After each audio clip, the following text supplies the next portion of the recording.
جس دور پہ نازاں تھی دنیا، اب ہم وہ زمانہ بھول گئے۔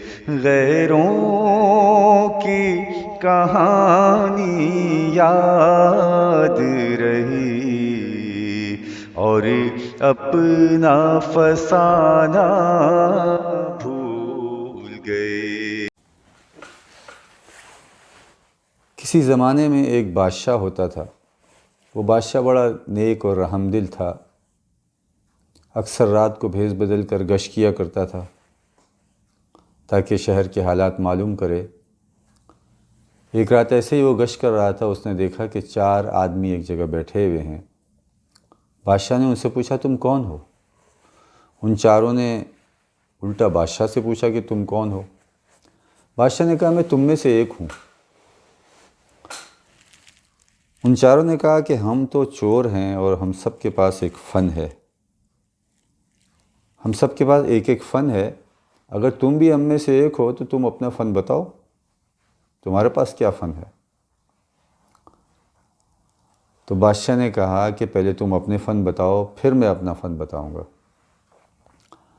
تو ان چاروں میں سے ایک نے کہا کہ میرے پاس یہ فن ہے کہ میں کتے کی بولی پہچان لیتا ہوں کہ کتا کیا کہہ رہا ہے۔ دوسرے نے کہا کہ میں اونچی سے اونچی چھلانگ لگا کر دیوار پہ چڑھ سکتا ہوں۔ تیسرے نے کہا کہ میں مٹی سونگھ کر بتا سکتا ہوں کہ خزانہ کہاں ہے۔ چوتھے نے کہا کہ میں جس کو رات کے اندھیرے میں دیکھ لوں، دن کے اجالے میں اس کو پہچان لیتا ہوں۔ بادشاہ نے کہا میرے پاس یہ فن ہے کہ جس کو پھانسی کی سزا ہو رہی ہو تو میں اپنی داڑھی ہلا دوں تو وہ پھانسی سے بری ہو جائے گا۔ تم چاروں نے کہا کہ یہ تو بڑا اچھا فن ہے، ہمیں تو ایسا آدمی چاہیے، کہ اس کو بھی اپنے ساتھ شریک کر لیا۔ اب مشورہ کیا بھئی آج کہاں چوری کرنی چاہیے آج کی رات، کیونکہ چاروں میں سے جب مشورہ ہوا تو انہوں نے کہا بھئی آج ایسا کرتے ہیں کہ بادشاہ کے محل میں چوری کرتے ہیں، کہ ہمارے پاس ایک آدمی ایسا ہے جس کے پاس یہ فن ہے، اگر پکڑے بھی گئے تو بچ جائیں گے۔ چلو چلتے ہیں بادشاہ کے محل کی طرف۔ جب بادشاہ کے محل کے قریب پہنچے تو وہ کتے آپس میں بھونکنے لگے اور کہنے لگے کہ بادشاہ ان چاروں آدمیوں کے ساتھ ہے۔ تو وہ کتے کی بولی پہچاننے والا سمجھ تو گیا بات کو، لیکن اس نے سوچا کہ بادشاہ کا ہمارے ساتھ کیا کام؟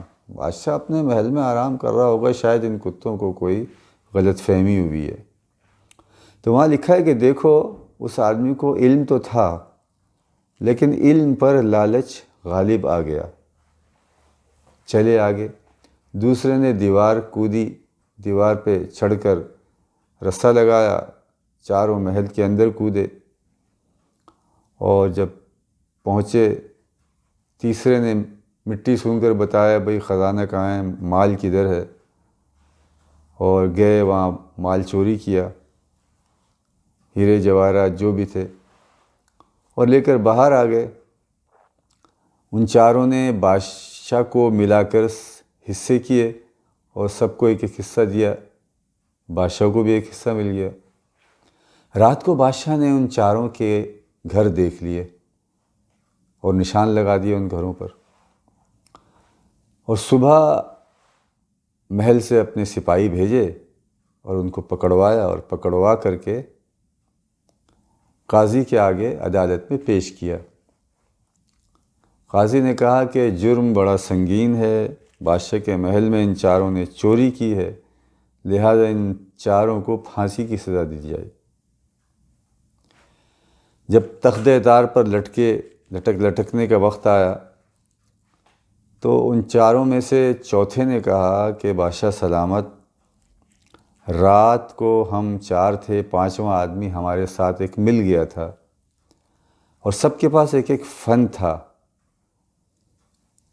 3 اپنا فن دکھا چکے، چوتھا میں ہوں، میرے پاس یہ فن ہے کہ میں جس کو رات کے اندھیرے میں دیکھ لوں دن کے اجالے میں اس کو پہچان لیتا ہوں۔ اب میں نے آپ کو پہچان لیا ہے، اب آپ اپنا فن دکھائیں تاکہ ہم بچ جائیں۔ تو بادشاہ ہنس پڑا اور بادشاہ نے ان پر رحم کیا اور اپنی داڑھی ہلائی اور جلاد سے کہا کہ انہیں چھوڑ دو۔ ان کی جان بخشی ہوئی۔ پھر ان سب نے توبہ کی کہ آئندہ ہم کبھی چوری نہیں کریں گے۔ تو وہاں لکھا ہے، دیکھو جس نے رات کے اندھیرے کا فن سیکھا تھا، رات کے اندھیرے میں پہچاننے کا فن سیکھا تھا، وہ خود بھی بچ گیا، اس نے دوسروں کو بھی بچایا۔ ایسے ہی آج پوری دنیا میں بے دینی کا اندھیرا ہے، جہالت کا اندھیرا ہے، لوگ خدا کو نہیں پہچانتے، حق کو نہیں پہچانتے۔ اس گمراہی کے اندھیرے میں جو اللہ سبحانہ و تعالیٰ کی ذات عالی کو پہچان لے گا، اس کے ساتھ معرفت کا تعلق جوڑے گا، اس کے حکموں پر چلے گا، جو اس کو پہچان لے گا وہ خود بھی بچے گا اور دوسروں کو بھی بچائے گا۔ اس لیے اللہ تعالیٰ سے درخواست ہے، ہمارے سب کی یہ دعا ہے، اور اس سے ہم درخواست کریں کہ یا اللہ تو ہمیں اپنی معرفت عطا فرما، اور یا اللہ تو ہمیں اپنا بنا لے، ہمیں اپنا بنا لے اور تو ہمارا بن جا۔